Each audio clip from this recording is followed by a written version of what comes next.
Nah, di sini di tornya sedikit saya jelasin, nggak apa-apa ya lama, tapi mudah-mudahan sih ilmunya nyampe, insya Allah.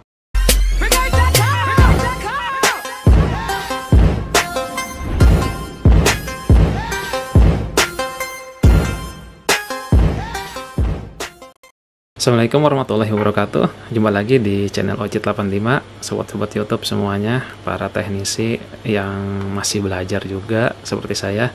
Di video kemarin di sini saya udah ngejelasin fungsi, cara kerja, dan aplikasi sederhana di kontaktor.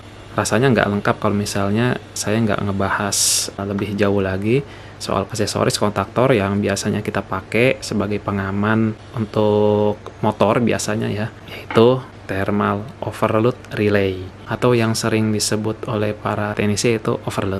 Fisiknya bentuknya seperti ini ya, TOR atau thermal overload relay, atau overload aja deh biar gampang enak nyebutnya.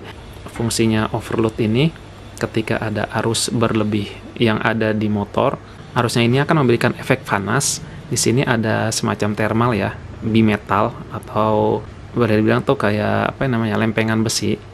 Jadi ketika dia ada panas, dia akan memuai sehingga memutuskan arus yang ada di NC 95 dan 96. Jadi TOR ini tipenya atau kapasitasnya juga macam-macam, tergantung kebutuhan kita juga, dan harganya juga tergantung dari kapasitas si TOR-nya itu sendiri. Nah, di sini di TOR-nya sedikit saya jelasin, nggak apa-apa ya lama, tapi mudah-mudahan sih ilmunya nyampe, insya Allah. Di sini ada, teman-teman bisa lihat nggak, ada tulisan 12, 15, 17, dan 18. Maksudnya ini adalah kapasitas yang bisa diterima oleh TOR-nya ini. Misalkan kita setting di 12, ini 12 ini ampere ya. Jadi kalau misalnya motornya ini kapasitas motornya itu yang ada di nameplate, misalnya itu ketika running mengantarkan arus sekitar 12 ampere, dan pada kenyataannya ada beban, misalnya ada motor macet, dia melebihi dari 12 ampere, maka si TOR ini nggak sanggup nerima beban yang ada di motor. Dengan kata lain, kalau misalnya arusnya lebih dari yang ada di sini yang kita setting, TOR-nya ini akan memutuskan hubungan NC. Jadi nanti yang biasanya dipakai itu di sini. Ada dua tombol biru dan merah. Jadi ketika misalkan, anggap ya, ini misalnya nih, motor yang kita pakai nih ngetrip, bahasanya ngetrip. Jadi kalau ngetrip tuh seperti ini. Dia T, dan sudah dipastiin NC yang ada di sini itu kebuka jadi NO, dan NO yang ada di sini itu jadi close. Sampai sini paham ya? Nah, untuk merilis atau mengembalikannya lagi, kita hanya tinggal menekan tombol yang biru. Oke. Sampai sini sudah paham. Dan untuk mengetes NC dan NO-nya ini berfungsi atau enggak, kita tinggal menekan tombol merah yang ada di sini. Untuk tipe overload seperti ini ada H atau A. Saya nggak tahu H ini mungkin hand kali ya, hand atau hall, atau A ini mungkin otomatis.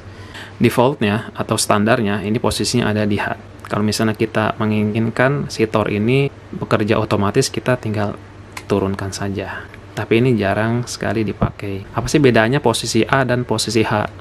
Kalau posisi H, ketika dia ngetrip seperti ini, cara merilisnya kita tinggal menekan tombol biru ya tadi. Sedangkan untuk posisi A, kembalinya dia ke posisi normal, thermalnya ini harus dingin terlebih dahulu. Jadi si bimetalnya atau lempengan besinya harus dingin, baru dia akan kembali sendiri dan bisa digunakan lagi kontaktornya. Setelah ini saya akan demonstrasi sedikit cara kerja si TOR, tapi lewat manual ya, nggak pakai tegangan. Nah, di sini di rumah nggak pakai tegangan 380, 3 pas.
Oke guys, di sini saya udah buat rangkaian sederhananya bagaimana nanti tornya ini bekerja. Di sini saya udah hubungin sama arus 220 ya. Terus untuk netralnya di sini saya kasihin ke A1 dan ke lampu indikator.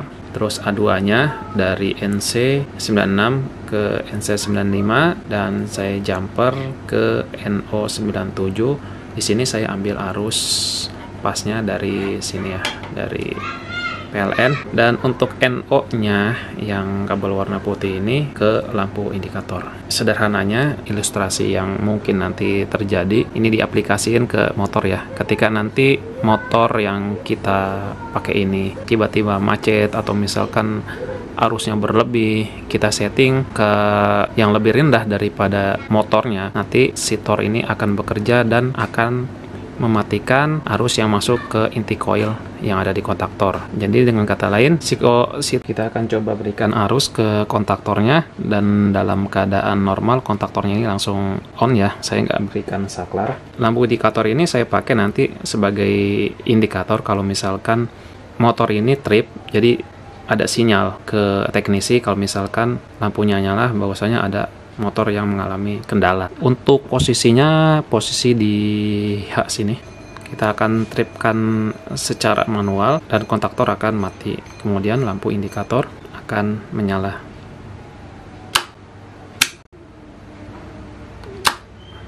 Oke.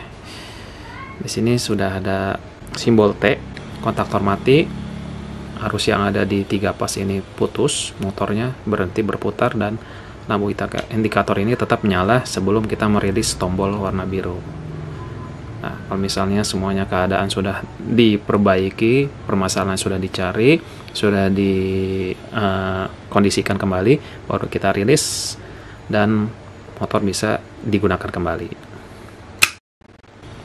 Kemudian bagaimana kalau misalkan kita geser ini posisi ini ke posisi H? Dari H kita ubah ke A. Dalam kondisi A, ketika motornya trip, dia tetap akan mati selama panas yang ada di bimetalnya ini belum kembali normal.